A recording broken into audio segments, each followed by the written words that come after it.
Hi, അപ്പം നമുക്കിന്ന് ഒരു സിമ്പിളായിട്ടുള്ളൊരു നോൺ വെജ് മീൽസ് ഉണ്ടാക്കാം.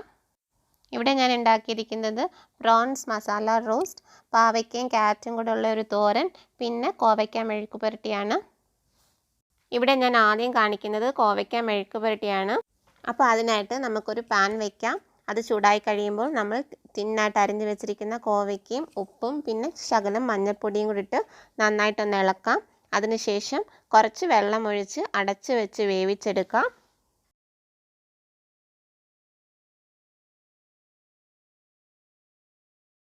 ഇപ്പോൾ ഉപ്പും മഞ്ഞളൊക്കെ എല്ലായിടും ഒന്ന് പുരണ്ടിട്ടുണ്ട്.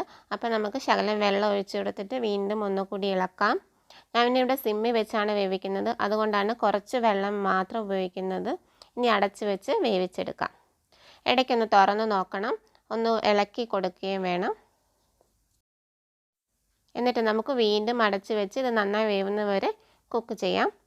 ഇപ്പോൾ കോവയ്ക്കൊക്കെ ഇന്ന് വെന്തിട്ടുണ്ട്. ഇനി നമുക്ക് ഇതിനകത്തോട്ട് കുറച്ച് എണ്ണ ഒഴിച്ച് കൊടുക്കാം. ഞാനിവിടെ ശകല എണ്ണ മാത്രമാണ് ഉപയോഗിക്കുന്നത്. അതിനുശേഷം കുറച്ച് മല്ലിപ്പൊടിയും കുറച്ച് മുളക് പൊടിയും ഇട്ട് ഇളക്കിയതിന് ശേഷം ഇത് ചെറിയ തീയിലിട്ട് നമുക്കിതൊന്ന് നന്നായിട്ട് ഫ്രൈ ചെയ്തെടുക്കാം.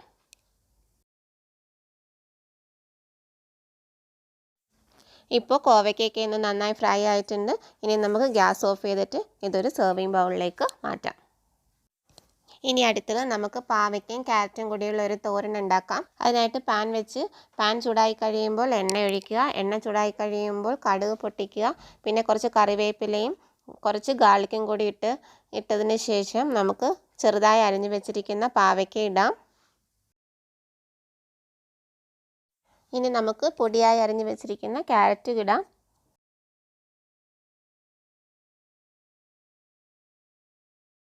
ഇനി നമുക്ക് സവാള കൂടി ഇട്ട് കൊടുക്കാം. അതിനുശേഷം സവാള ഇട്ടതിന് ശേഷം ചെറുതായി അരിഞ്ഞു വെച്ചിരിക്കുന്ന പച്ചമുളക് കൂടി ഇടാം. ഇനി നന്നായിട്ട് ഇളക്കിയതിന് ശേഷം കുറച്ച് ഉപ്പ് കൂടി ഇട്ട് നമുക്കിത് അടച്ച് വെച്ച് വേവിക്കാം.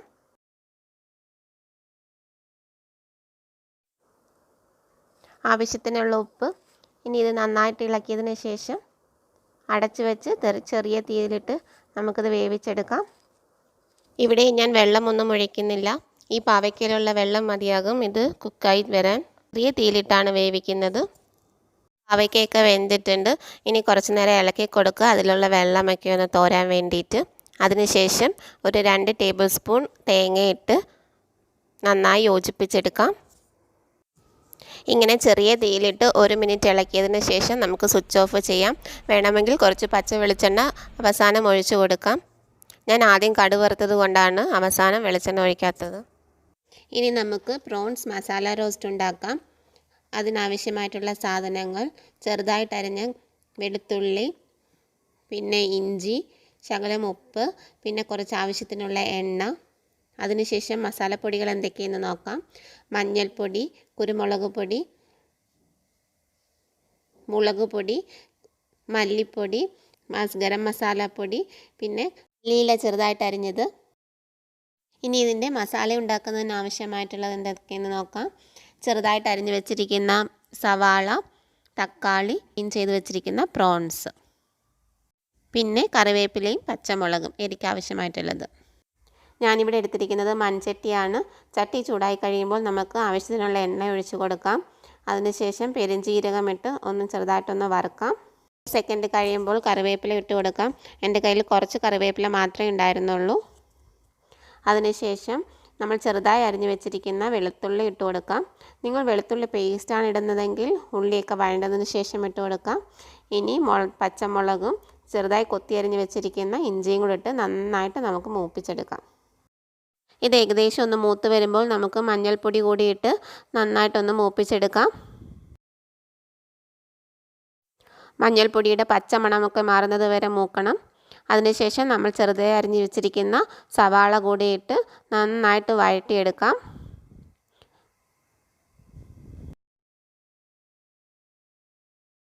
പെട്ടെന്ന് വഴണ്ട് കിട്ടാൻ വേണ്ടിയിട്ട് കുറച്ച് ഉപ്പ് കൂടി ചേർക്കുകയാണ്.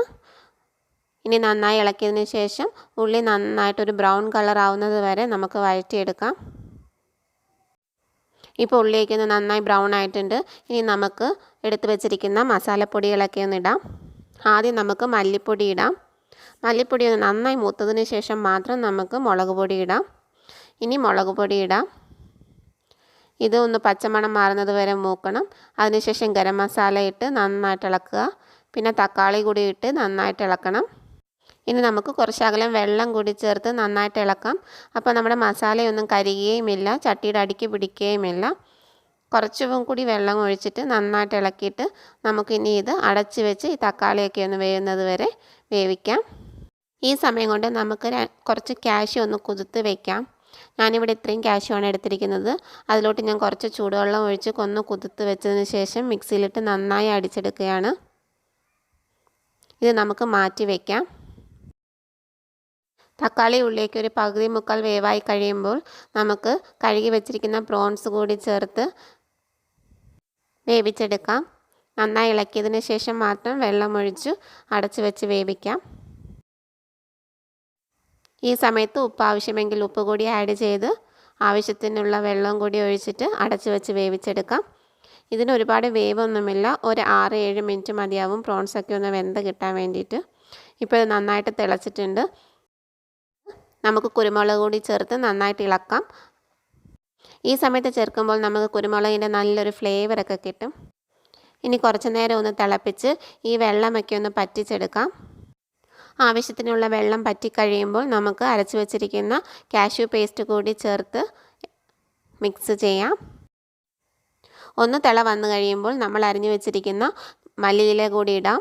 നമ്മൾ കാഷ്യൂ പേസ്റ്റ് ചേർത്തത് കൊണ്ട് ഈ കറി ഇരിക്കുന്തോറും കുറുകി വരും. അപ്പോൾ അത്രയും ഗ്രേവി അഡ്ജസ്റ്റ് ചെയ്തെടുക്കണം. അങ്ങനെ നമ്മുടെ പ്രോൺസ് മസാല റോസ്റ്റ് റെഡിയായി കഴിഞ്ഞു. ഇനി നമുക്ക് അരി കൂടി വെച്ചതിന് ശേഷം വിളമ്പാം. ഇന്ന് ഞാനിവിടെ സോനാ മസൂരി റൈസാണ് വെക്കുന്നത്. അപ്പോൾ ഒരു പാത്രത്തിലോട്ട് ഒരു 1.5 കപ്പ് അരി ഇട്ട് വെള്ളം ഒഴിച്ച് നന്നായി കഴുകിയെടുക്കാം. അരി കഴുകിയതിന് ശേഷം നമുക്ക് കുക്കറിലോട്ട് മാറ്റാം. 1.5 കപ്പ് അരിക്ക് ഞാൻ 3 കപ്പ് വെള്ളമാണ് ഒഴിക്കുന്നത്. വേണമെങ്കിൽ ഉപ്പ് കൂടി ഇടാവുന്നതാണ്.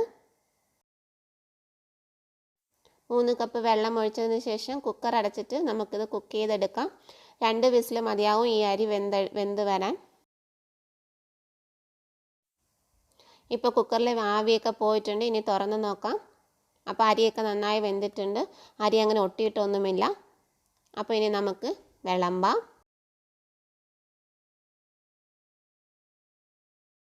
ആദ്യം നമുക്ക് ചോറ് വിളമ്പാം. അതിനുശേഷം നമ്മുടെ കൊഞ്ച് റോസ്റ്റ്, പിന്നീട് പാവയ്ക്കയും ക്യാരറ്റുമായിട്ടുള്ള തോരൻ, പിന്നെ കോവയ്ക്ക മെഴുക്ക് പുരട്ടി. അങ്ങനെ എന്ത് പെട്ടെന്നാണ് നമ്മളൊരു ലഞ്ച് ഉണ്ടാക്കിയത്. ഈ റെസിപ്പി ഇഷ്ടപ്പെട്ടാൽ നിങ്ങൾ ഈ ചാനൽ ലൈക്ക് ചെയ്യാനും സബ്സ്ക്രൈബ് ചെയ്യാനും മറക്കരുത്. ഇഷ്ടപ്പെട്ടില്ലെങ്കിൽ ഡിസ്ലൈക്ക് ചെയ്തിട്ട് കമൻസ് ആയിട്ട് അറിയിക്കുകയും ചെയ്യണം. അപ്പോൾ അടുത്ത വീഡിയോയുമായി കാണുന്നത് വരെ താങ്ക് യു.